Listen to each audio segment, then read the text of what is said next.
तो आज हम लोग निकले हैं एक क्षेत्रीय यात्रा पर।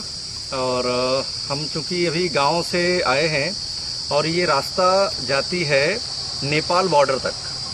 हम लोग यहाँ से धनारा घाट होते हुए नेपाल के बॉर्डर तक जाएंगे, जहाँ पर शारदा नदी की क्रॉसिंग है।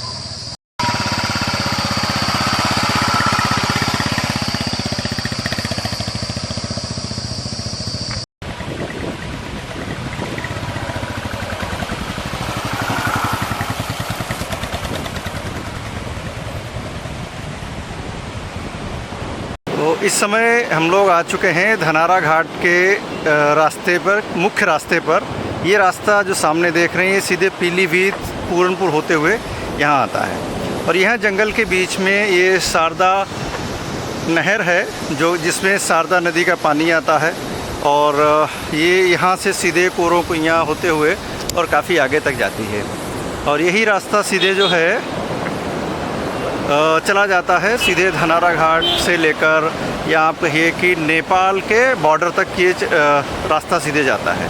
तो आप इसको यहाँ से अपनी यात्रा का प्रारंभ कर सकते हैं। ये रास्ता जो है सीधे जहाँ हम लोग अभी चल रहे हैं, ये चंदिया हजारा इलाका कहा जाता है। एक चंदिया हजारा यहाँ ग्राम पंचायत पड़ती है, जो कि शारदा के पार है।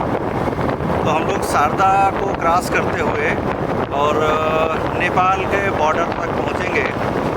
मौसम में अगर धूल कम रही तो हमें जो आगे हिमालय है, यानी जो नेपाल के पहाड़ हैं, वो भी हमें देखने को मिल सकते हैं। और जिस जंगल में हम लोग इस समय हैं, इस जंगल की बड़ी खूबसूरत बात यह है कि बरसात के बाद यहाँ पर एक विशेष प्रकार की सब्ज़ी पाई जाती है, जो ये जंगली पेड़ हैं, इनकी जड़ों के नीचे। इसको बोलते हैं कटरुआ, बोलते हैं हमारे यहाँ। कटरुए की सब्ज़ी काला काला छोटा आलू जैसा होता है और बहुत ही महंगा बिकता है बाज़ार में। हालांकि जंगल विभाग द्वारा उसको निकालने का पर पाबंदी है, लेकिन फिर भी जो आसपास के लोग हैं चोरी छुपे उसको निकालकर उसको पूरनपुर की बाज़ार में, आस पड़ोस की जो बाज़ारें हैं, या गांव-गांव जाकर बेचते रहते हैं। कभी मिले तो ज़रूर खाइएगा। ये विशेष प्रकार का मिट्टी से जुड़ी हुई एक विशेष सब्ज़ी है। जब हम लोग बहुत छोटे हुआ करते थे और यहाँ एक मेला लगा करता था बहुत भारी, तो उस दौरान शारदा नदी की जो एक्चुअल धार थी वो यहाँ से होकर गुजरी थी। ये सामने से आई थी और यहाँ से पूरा होते हुए और इधर से जाते हुए जो है इस तरीके से ये आगे पूरा शारदा का विस्तार होता चला जाता था। धीरे धीरे 10-15 सालों का जो समय बीता, उसमें फिर शारदा जो थी यहाँ से कटान करती हुई आगे नेपाल साइड में बढ़ती हुई चली गई। अब यहाँ पर एक छोटी सी धार शारदा की बची है, जो आगे अगर आप देख सकते हैं तो वहाँ पर शारदा में जाकर, ये देखिए शारदा का विस्तार दिख रहा है, वहाँ पे जाकर मिली है जाके। तो इसको जो है हमारे यहाँ स्थानीय भाषा में बोलते हैं छाड़, यानी जो शारदा ने एक छोटी सी लाइन छोड़ दी है उसको छाड़ बोलते हैं। तो यहाँ एक छोटा सा पेंटून पुल है और यहाँ से क्रॉस करते हुए हम लोग मुख्य शारदा की धार की तरफ आगे बढ़ रहे हैं लगातार।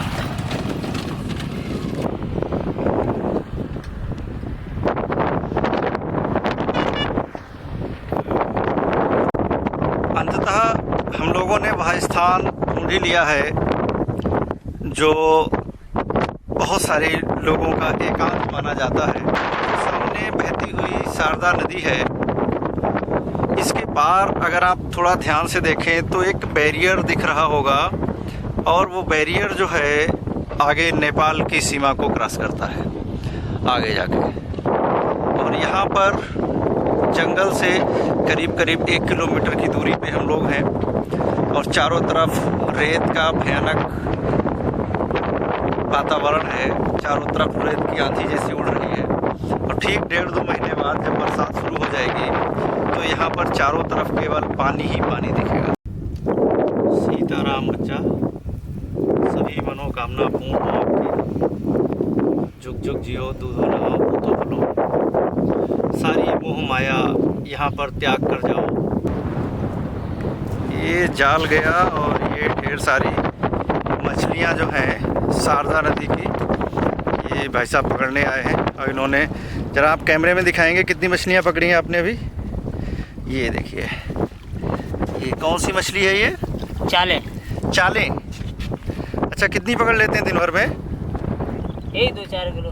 2-4 किलो मछलियाँ पकड़ लेते हैं ये। आज हम लोग आए हुए हैं हैदराबाद के पास, यहाँ पर ये शारदा जी की तरफ बढ़ रही है। यहाँ पर आप देख सकते हैं एक प्लेटफॉर्म जिसे नेपाल को जोड़ती है, और पीछे आप देख सकते हैं जहाँ पर बालू कट है, चारों तरफ बालू चमक रही, जो कि शारदा जी से निकली हुई बालू। यहाँ पर का टेम्परेचर लगभग इस समय 42 डिग्री के आसपास है। कोरोना के दौरान कुछ मित्रों के साथ जब करीब 1.5 से 2 साल पहले आए हुए थे यहाँ पर, तो ये नदी जहाँ पर मैं खड़ा हूँ, यहाँ से करीब 1 से 1.5 किलोमीटर पहले हुआ करती थी। 1.5 साल के दौरान इसकी जो ये मुख्य धारा है वो करीब 1.5 किलोमीटर आगे इस नदी के बारे में एक लोक कहानी प्रचलित है।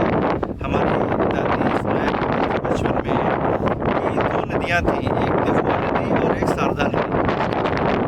ये कि देहुआ नदी और शारदा नदी ये दोनों हमारी थी, और इन दोनों का विवाह होना सुनिश्चित हुआ, विवाह तय हुआ। फिर जब देहुआ नदी जो थी वो पुरुष रूप में मानी गई है, शारदा स्त्री रूप में मानी गई है, तो दादी सुनाती थी जब बारात लेकर देहुआ नदी शारदा को बहाने के लिए निकली तो उनकी माँ बड़ी गंभीर मुद्रा में आके बड़ा अफसोस जताने लगी, बड़ा दुखी हो गई।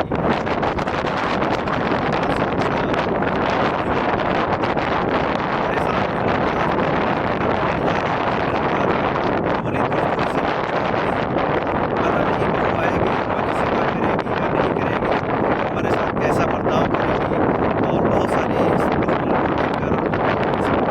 आत्मग्लानि से पीड़ित है।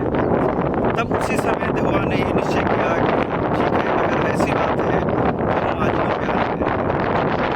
कहते हैं उस लोक कथा में कि देहुआ नदी ने और शारदा नदी ने आजीवन ब्याह नहीं किया, और वो ब्याह ना करने की जो एक कुंठा थी, उस कुंठा को ये कटान के रूप में कहते हैं विस्तारित होते चले जा रहे हैं।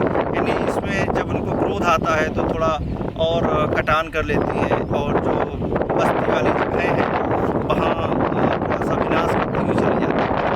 समाज में यानी जो बरसात का मौसम होता है उसमें इन दोनों नदियों का सबसे विकराल रूप देखने को मिलता है, और सबसे ज़्यादा ये जनधन की हानि करने वाली नदियाँ मानी जाती हैं। अब इस लोक कथा में क्या सच है क्या झूठ है कुछ नहीं कहा जा सकता, क्योंकि ये मेरी दादी सुनाती थी और भी कई लोगों को ये कहानियाँ सुनाई हैं। लेकिन हाँ, यह सत्य है कि देहुआ नदी और ये जो शारदा नदी है ये कटान करने में सबसे नंबर 1 है।